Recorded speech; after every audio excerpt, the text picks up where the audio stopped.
জেলা প্রশাসনের পক্ষ থেকে ধন্যবাদ এবং শুভেচ্ছা জানাচ্ছি।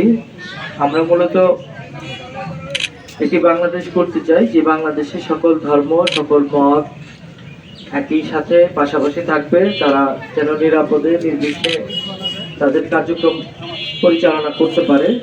বিশেষত আমরা বলতে চাই যে হাতীবান্ধা উপজেলা প্রশাসন এবং পুলিশের পক্ষ থেকে এই ধরনের সকল আয়োজনে অতীতেও যে সহযোগিতা ছিল, আমাদের যে সহযোগিতা এবং প্রশাসনের পক্ষ থেকে যে উদ্যোগ গ্রহণ করা হয়েছিল, ভবিষ্যতেও সেটা চলমান থাকবে এবং আপনাদের পাশে আমরা আছি।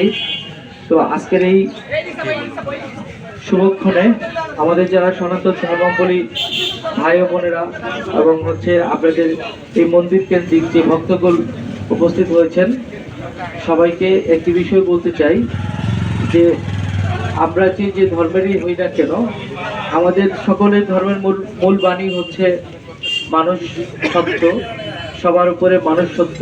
মানুষ হিসেবে আমরা যেন মানুষকে মূল্যায়ন করি, মানুষ হিসেবেই আমরা যেন একে অপরের সাথে কথা বলি, মিশি, চলাফেরা করি। হীন স্বার্থে যে কোনো ছোট ছোট দ্বন্দ্বের কারণে আমরা যেন বিভাজিত না হই, আমরা যেন জাতীয় স্বার্থে দেশের স্বার্থে সবাই একসাথে চলি। তো আমি আর কথা বাড়াবো না, আবারও সবাইকে জন্মাষ্টমীর শুভেচ্ছা জানিয়ে আজকের এই র্যালি এখানে শুরু করছি।